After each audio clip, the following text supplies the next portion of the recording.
So Albuquerque, again,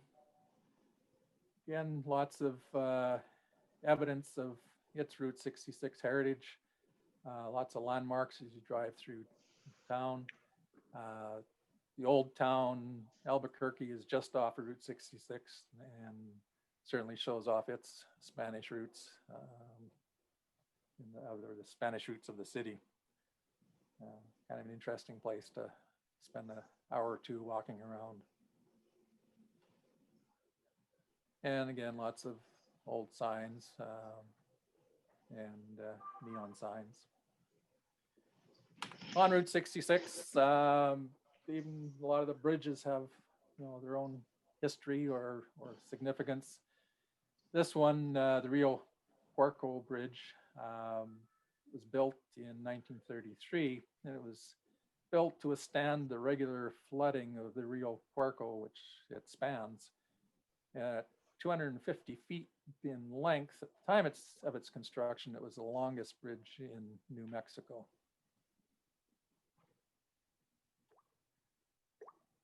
And there's interesting stories along the way. The Budville Trading Post was originally established in 1928 by Bud and Flossie Rice. There was a gas station and post office and was the only car repair service between Albuquerque and Grants, New Mexico. In 1967, Bud was murdered during a robbery, and his wife Flossie continued to run the business until 1979. Since then, there's been several unsuccessful attempts to resurrect the business, but the property now sits vacant.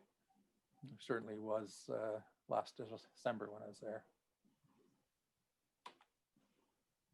Continuing down the road, San Fidel, New Mexico. There's a couple of landmarks along the highway. The San Fidel Trading Post was closed when I was there, and I think it's pretty much closed permanently. I haven't been able to, in searching for on the internet, I haven't found anything really that categorically says one way or another that it's been closed permanently, but it just kind of looked like it. The Alcoma Curio Shop is actually on the National Register of Historic Places. It was built by a Lebanese immigrant, Abdou Fidel, in 1916. Originally operated as a general store. When Route 66 came through, he started selling Native American crafts and renamed the store to the Alcoma Curio Shop. And unlike a lot of other shops at the time that sold Native American crafts, he only sold those made in the local area.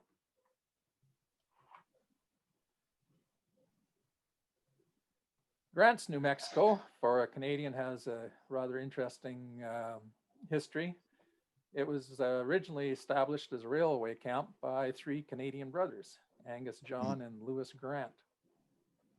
It eventually grew into a successful farming community, and in 1950, a Navajo farmer discovered what was to become one of the world's largest uranium reserves in the city, or found the reserves in the hills near the city, about 10 miles from the city, I think. Resulting mining boom lasted until 1983, when recession closed the mines. The city has benefited from being on Route 66, and there's many relics of once flourishing businesses that line the highway through town. Well, it was obviously struggled with the decommissioning of Route 66 and the loss of the mining boom. It's experiencing some economic recovery, or was certainly with tourism, but I'm sure it's been hit this year, along with, as I say, a lot of the businesses along Route 66, as businesses throughout both our countries, but Route 66 is certainly heavily relied on tourism to sort of keep it alive. And in further down the road, Thorough, New Mexico, sometime around 1947, a small cafe was moved from the railway tracks to sit alongside Route 66. Then they added onto the building, and that became the Red Mountain Market and Deli. So the original cafe is actually the far end of the building, sort of under that first gable. And then the addition of the market and deli is under the closer end of the building, under the larger gable. Then 5 miles west of Thurrow is the Continental Divide, and it's has one of the few remaining native markets along Route 66. There's still a few, but in its heyday, I think quite a bit of Route 66, particularly through New Mexico, is essentially lined with Native American markets. Gallup, New Mexico is home to Hotel El Rancho, which actually opened in the 1930s, and its day was a premier hotel in the area. Movie stars such as Katharine Hepburn, Humphrey Bogart, John Wayne, and Mae West stayed there while filming in the area. And with the decommissioning of Route 66 and declining interest in the Old West, by the mid-60s, the hotel had declined substantially. Fortunately, it was purchased by a fellow by the name of Armand Ortega, and he restored it to its earlier glory. Mr. Ortega has since passed away, but the hotel seems to be continuing to thrive. Speaking of hotels, well, further down the road, once you get into just across the border into Arizona now, in Holbrook is one of 3 remaining wigwam motels. At one time, I think there was something like 8 original wigwam hotels. Now there's only 3, 2 of them on Route 66 and the third one in Cave City, Kentucky. And obviously the wigwams are actually teepees, but for some reason the original owner or the founder of the chain of hotels thought to use the term wigwam. If you're interested, the third one in Cave City is currently up for sale, and for $395,000, you can have your own wigwam motel. I didn't stay at this one. I have stayed in the other one, which is in San Bernardino, and we'll get to that a bit later. And then, of course, there's the famous corner in Winslow, Arizona. You say, "There's a girl, my lord, on a flat deck Ford, slowing down to take a look at me." Need I say more? It certainly has made or put Winslow, Arizona on the map. But there's also, again, lots of great neon signs in Winslow. Winslow is also the home of La Posada, which is a beautifully restored hotel. It was once part of the Harvey House chain of railway hotels. The restaurant or the restaurants and the hotels were made famous by the Harvey Girls, which was a movie starring Judy Garland. The hotel is well worth the stay just to experience the sort of luxury of a bygone day. It's been really nicely restored. I did stay there last December, and for fine dining, you certainly won't find anything better than the turquoise dining room, which is in the hotel.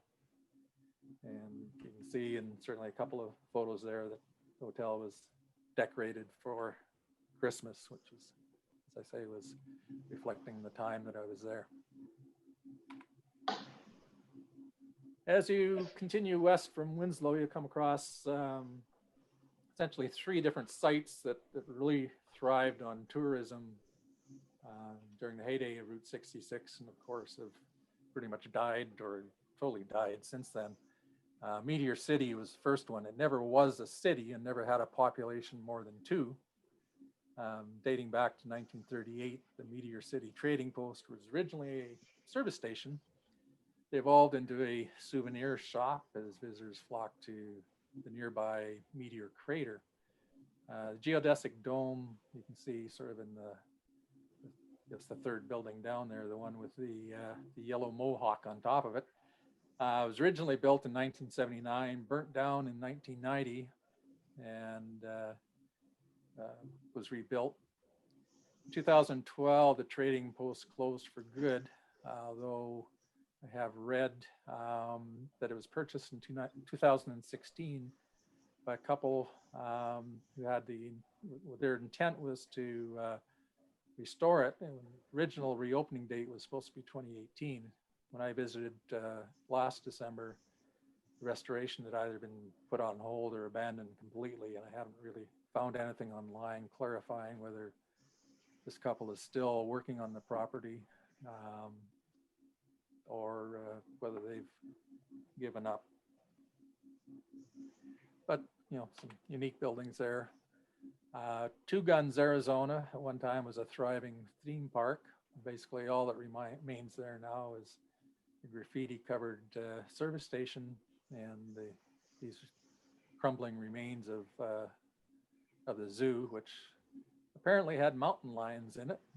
And the one photo in the lower right there, you can kind of see the remains of some of the old cages that they had some of the animals in. And the third of the three locations I was mentioning, Twin Narrows, Arizona, a little further down the road. Again, not much there other than old abandoned gas station. Originally, it was called the Padre Canyon Trading Post. It was originated back in 1937. In 1955, it was rebranded when they drove two telephone poles with arrowheads and feathers on them, sort of at a bit of an angle into the ground to make it look like a couple of arrows that had been fired into the earth, and hence the name Twin Arrows. As time went on, the gas station and a curio shop and Valentine Diner was added. Valentine Diners were actually